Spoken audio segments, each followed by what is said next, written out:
Good morning, everybody. I'm Larry Steinhouse, and welcome to Money Chat Now.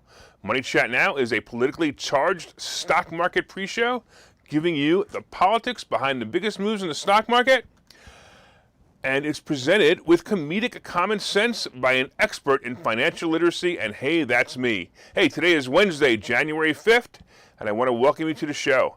We are here live on WWDB Radio in Philadelphia, and we are live on Facebook and Twitter and LinkedIn and YouTube. Hey, just a reminder, if you're watching online, hit that like button, hit that share button, and don't forget to subscribe to the YouTube channel and like the Money Chat Now page on Facebook. You can comment live during the show. As a matter of fact, hey, if you're watching this show, say hi to me now so I know you're watching. And you could comment live on Facebook and YouTube and Twitter. Money Chat Now is brought to you by Investor Schooling. You can attend a complimentary class this Thursday by going to investorschooling.com, and there you can learn about real estate investing, stock options trading, and everything that has to do with about money. You know, I was listening to a show recently, and there was somebody online actually asking about their retirement, and they said that their best retirement plan currently, believe it or not, was going to jail. I'm going to tell you right now, if you want to not have your retirement plan going to jail, come see Investor Schooling, and we will teach you how to retire in style. All right, on today's show, we're going to be discussing, of course, the futures update. We're going to be discussing the new variant. Yeah, wait to hear this. We're going to be talking about Toyota. We're going to be talking about Build Back Manchin, Fauci. I can't say his name without saying Frodsky, and Omicron. We're going to be talking about BlackBerry. We're going to be talking about Bitcoin, and of course, today's picks. All right, let's talk about the futures update. So yesterday, the Dow broke a record again, but the NASDAQ tanked. We saw some stocks, like energy stocks, pop, and then we saw some of them fizzle.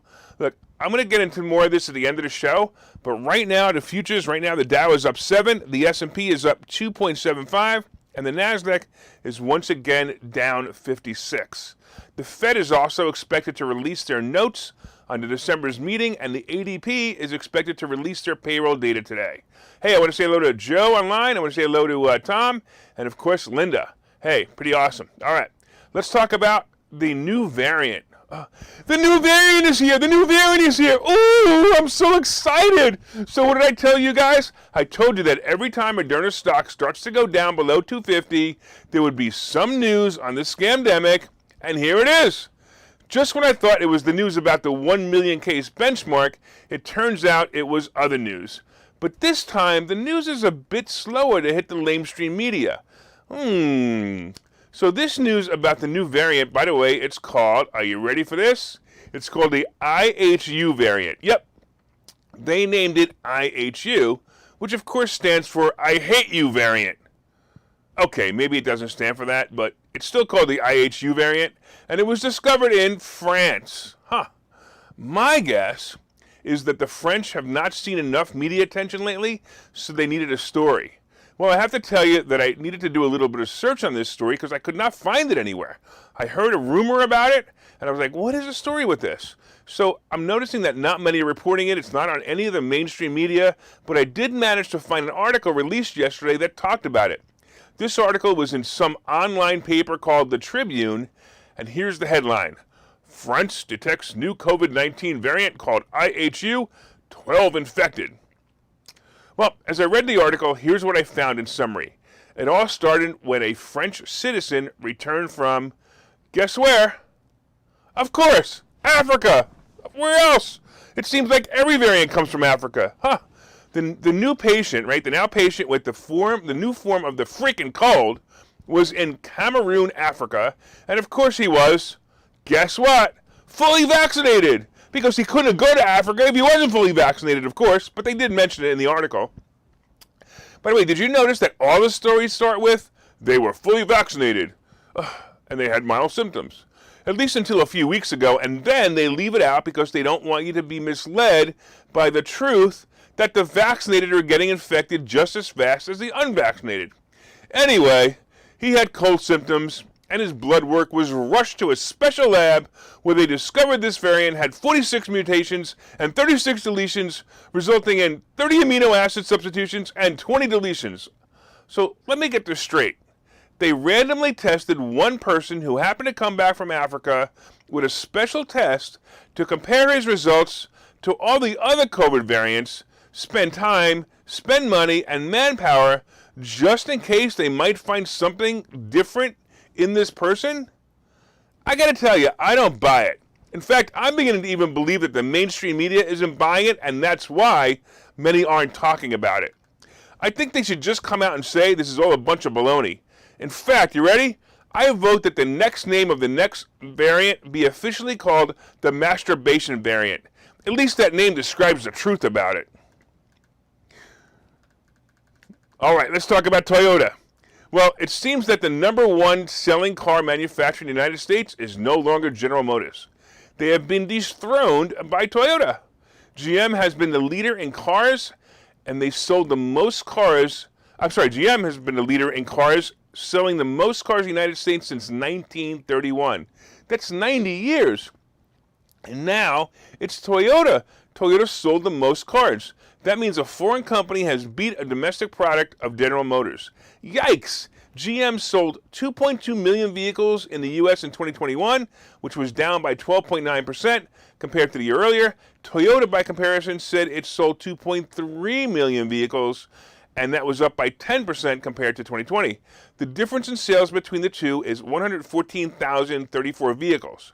Jack Hollis, Toyota North American Senior Vice President of Automobile Operations, downplayed the company's number one ranking.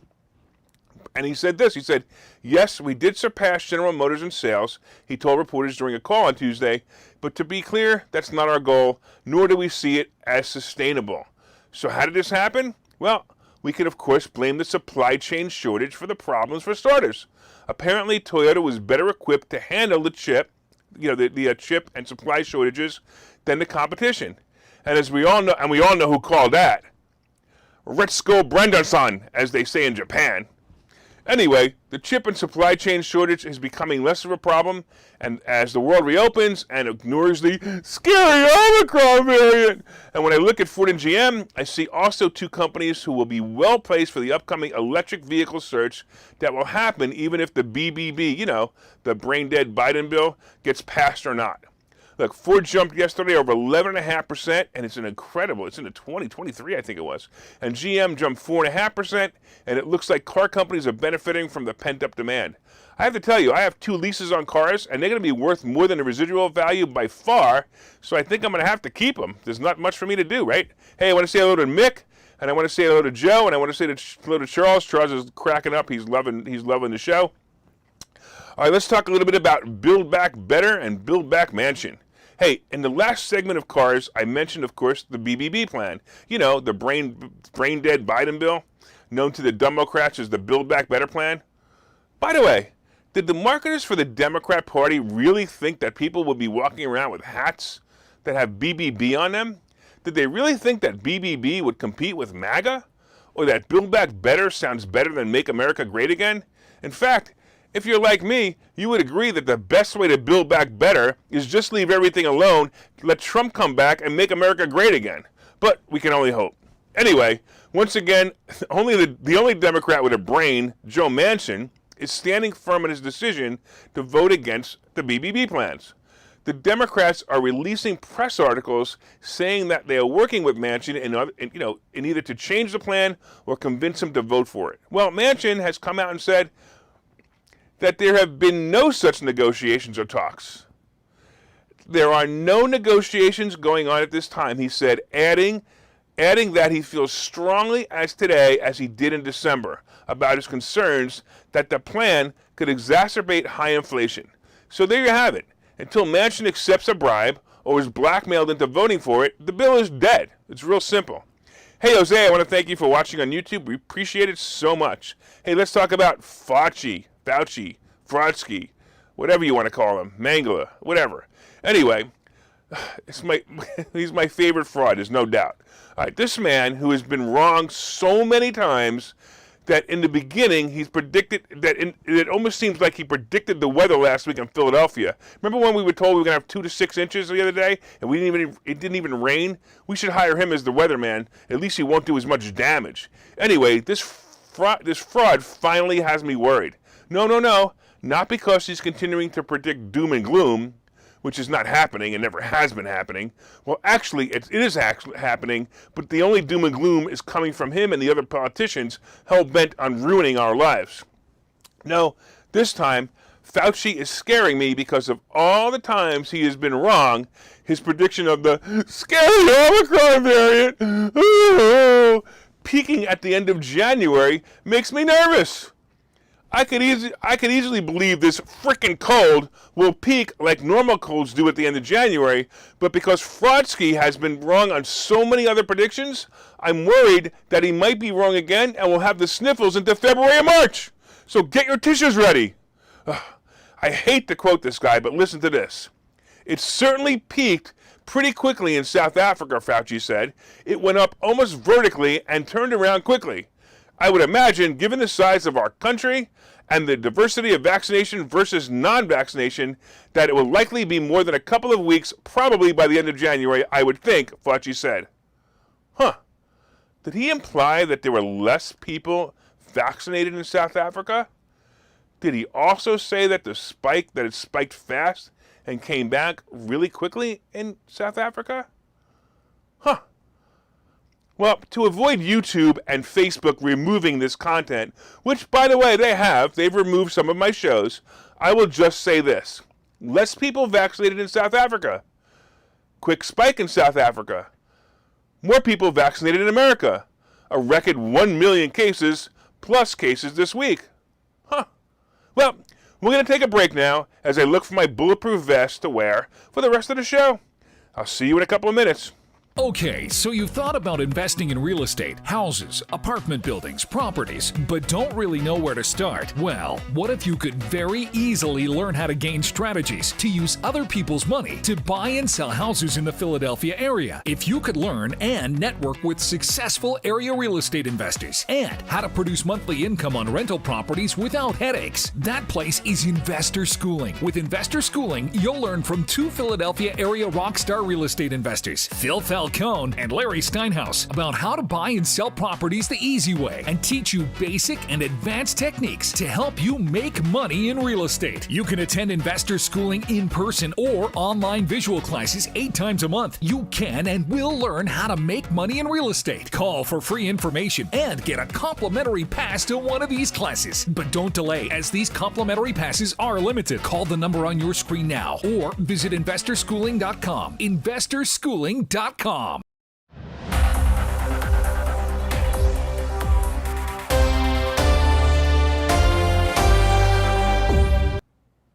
All right, welcome back to Money Chat Now. I am your host, Larry Steinhouse. And of course, if you'd like more information on Investor Schooling, you can go to investorschooling.com or call 866-424-2829, 866-424-2829. Hey, I want to thank all the listeners on WWDB Radio in Philadelphia. And if you're watching online, please hit that share button so you can help your friends learn about how to make more money. Hit that like button and let me know you're enjoying the show. Hey, you can also leave comments on Facebook and Twitter and LinkedIn and YouTube, and I'll try to respond to them live. I also noticed something interesting about the comments on Facebook. I've noticed that we have a community now. We actually have other listeners saying hello to other listeners. So hello to all you listeners, and hello to the listeners saying hello to the listeners. Saying hello to the listeners. All right. Anyway, so far we've been discussing the futures update, and the Dow is up 9. The S&P is down 2 points, and the NASDAQ is down 51. I'm going to talk about the NASDAQ when we talk about what's going on. We also talked about the new variant, and I don't buy it. I'm telling you, I think the new variant is not real. All right, we also talked about Toyota, and Toyota being the #1 car manufacturer because let's go Brennerton. All right, we talked about Build Back Manchin and how Manchin is still not supporting the bill. We talked about my favorite fraud, Dr. Fauci, and coming up, we're going to be talking about BlackBerry and Bitcoin, and of course, today's picks and plays. Hey, don't forget to hit that like button, hit that share button, and don't forget to leave comments. I want to see those comments. And if you're listening on WWDB Radio, be sure to set a preset to this station and listen every day at 7:30. Also, look up Money Chat Now on Facebook when you get home, and let me know what you think of the show. All right, let's get into the second half. BlackBerry. Hey, one of the coolest devices I ever had in the late 90s was literally my BlackBerry device.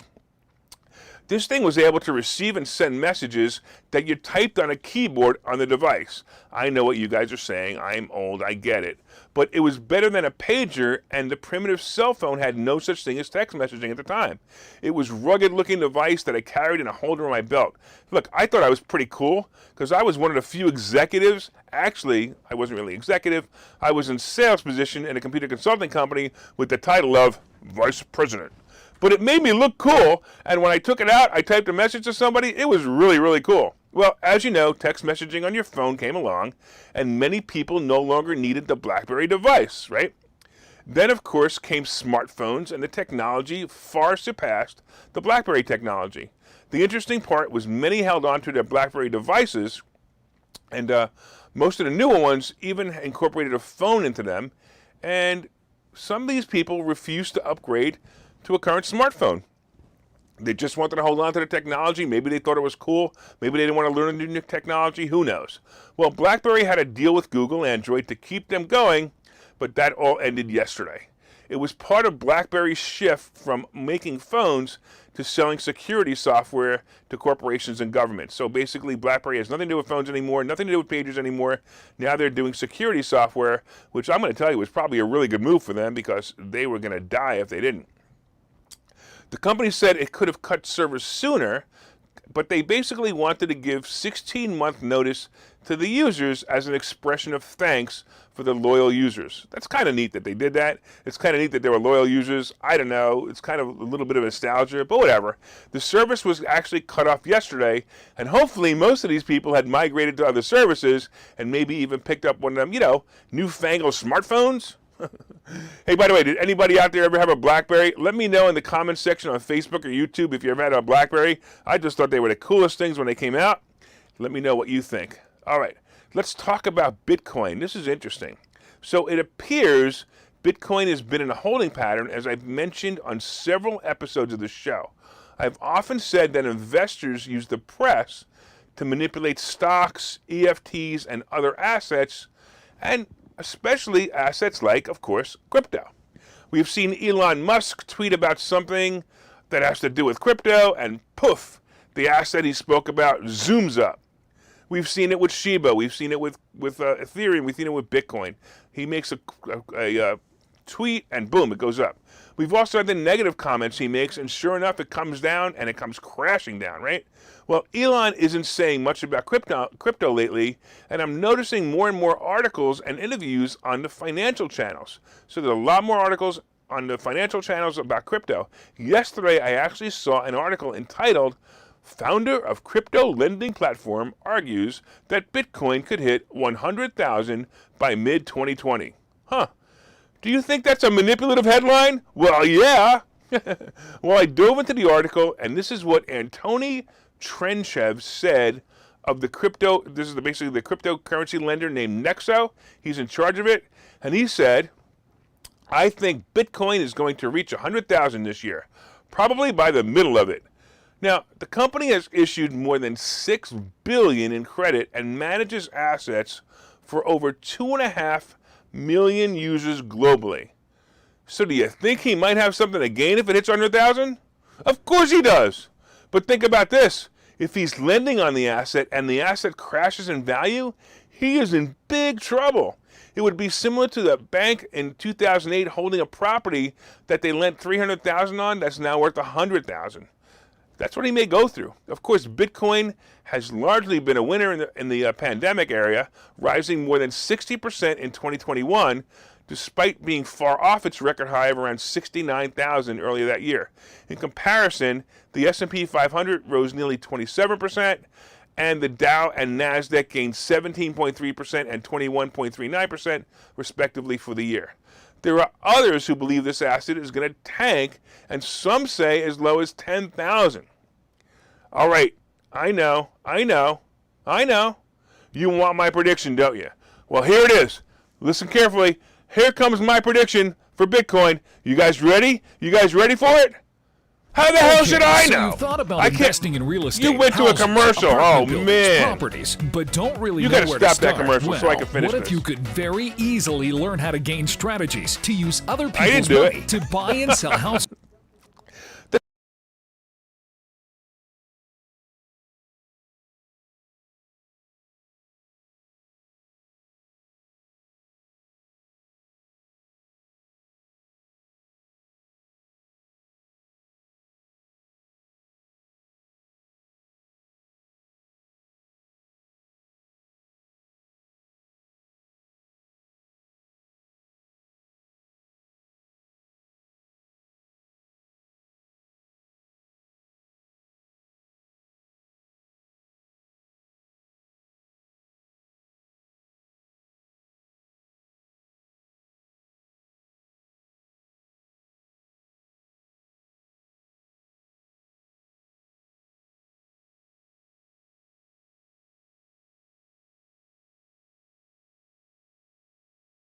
Okay, so you've thought about investing in real estate, houses, apartment buildings, properties, but don't really know where to start? Well, what if you could very easily learn how to gain strategies to use other people's money to buy and sell houses in the Philadelphia area? If you could learn and network with successful area real estate investors and how to produce monthly income on rental properties without headaches, that place is Investor Schooling. With Investor Schooling, you'll learn from two Philadelphia area rockstar real estate investors, Phil Falcone and Larry Steinhouse, about how to buy and sell properties the easy way and teach you basic and advanced techniques to help you make money in real estate. You can attend Investor Schooling in person or online visual classes 8 times a month. You can and will learn how to make money in real estate. Call for free information and get a complimentary pass to one of these classes. But don't delay, as these complimentary passes are limited. Call the number on your screen now or visit investorschooling.com. investorschooling.com.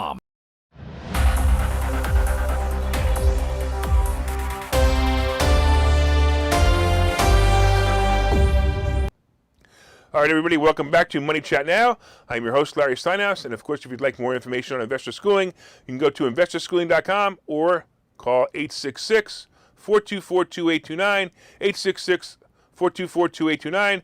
Sorry about the little technical problems we had before. I think the audio is back up. I think everything is good right now. And so far, of course, we've been discussing the futures update. We're going to get to that in a minute. The new variant, Toyota, Build Back Better, and of course, Fauci, BlackBerry, and Bitcoin. Hey, I noticed that Tommy online says that he used to have a Palm Pilot. I actually have a Palm Pilot too. I used to have something called the Apple Newton, which was kind of cool too.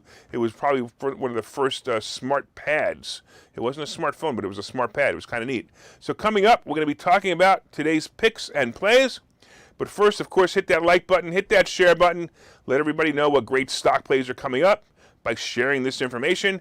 And of course, you can share in groups, and you can also share on your own page. Hey, again, if you're listening on WWDB Radio, set one of your presets to this channel and listen every day at 7:30 for all you need to know about politics behind the stock market. All right, let's get into what's going on. So yesterday was an interesting day as the Dow broke a record, but then the NASDAQ tanked. You know, I kind of warned you guys to watch the bond market, and sure enough, it inched up over 1.6%, and there you go, the NASDAQ went down. Even now, the NASDAQ is down, and it's down 62 points. Even the Dow is down 13 points, and the S&P is down 5 points. So I'm also going to expect the bond market to continue to move up slowly as, of course, the Fed slows down in buying of bonds. So what does it all mean? It means that we're going to have a little bit of chop in the NASDAQ for a couple of days, and then the investors are basically going to accept the bond rate, the basic numbers as normal, and the NASDAQ will then recover. By the way, are you liking the picks that I've been presenting? I called it correctly on several fronts, such as travel, which still has legs, by the way. Also, oil still has legs, and of course, Apple. The only problem with Apple is I was off one day on my prediction that they would have hit a $3 trillion valuation. By the way, here's where I would move money to next. It's time for social media stocks to start moving up as we approach earnings. I like Twitter, but mostly Meta. By the way, Meta is the owner of Facebook, and the symbol is FB. And of course, they also own Oculus. I'm expecting a great earnings report on advertising revenue for Facebook, as always. But the big news is going to be how many Oculuses have been sold. By the way, is that Oculuses or Oculi? Well, either way, that's going to be the play. I think it's going to be the play. I think you guys should be in it, and I think you'll do really well with it. Twitter, Facebook, go for it. Even Snap. By the way, I saw an article on Pinterest this morning. That might be a good one, too. I'm going to look into that, and we'll talk about it tomorrow. Hey, on the crypto scene, as you know, we talked about Bitcoin earlier, and it's still right around 46,500. Ether is around 3,700, and the other coins are dropping slowly. Hey, come on, Shiba Army. Let's go, Shiba Army. By the way, gold and silver are inching up, and I still recommend physically holding the precious metals. The Treasury bond, as you know, is up about 1.64%, and we already discussed that about what this is doing to the tech sector. The Fed will be announcing their minutes from the December meeting, and this is why the markets will be soft this morning. So expect the markets to be soft this morning. Right around 2 o'clock, expect a major move. It's either going to major move up or it's going to major move down. It typically, it's not a prediction, but it typically moves up after the Fed minutes for two reasons. One, sometimes the Fed minutes are good news. On the other side, it's also that, investors they panic over information and waiting for information. So once the information is released, they stop their panic and they start buying again. So watch for 2 o'clock today. Watch for it to be a major move in the market. I'm hoping it's up. Matter of fact, let's go for it to be up, and that will definitely make sense. Hey, by the way, did you order my book during the break? Come on, go order it. I promise it's going to be worth the wait. I realize you won't get it till June, but I promise it'll be worth the wait. I'm getting my copy, my original copy. I'm getting it next week. And if you're watching on any of the social media platforms, of course, please leave a comment on your thoughts about the show. Hey, if you like the show, let me know right now. And also, if you've taken any of the advice on this show, please share the show with your friends and tell them all about it. I want to thank you once again, of course, always for your continued support. I love this show. I'm having a really good time with it. So if you guys will let me know how much you like it, I will continue it. If not, I'm going to sleep in the morning. You know, you guys don't like the show, I'm going to sleep. So you guys online, make sure you tell me how much you like it. Make sure you tell me that it's worth the sacrifice for me to get here at 5:30 in the morning to do this show for you. I also want to thank, of course, all the listeners on WWDB Radio. And you guys, too. You guys could call in and let me know what you think. You could call 866-424-2829 and let me know what you think about the show. Even if you don't want to attend investor schooling, you should, though, because you'll learn a lot. And by the way,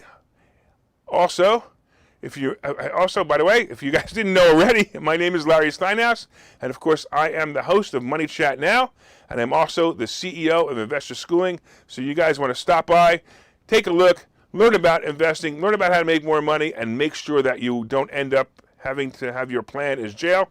Of course, as you know, from time to time, I own some of the assets and options discussed in this show. Once again, have a profitable day.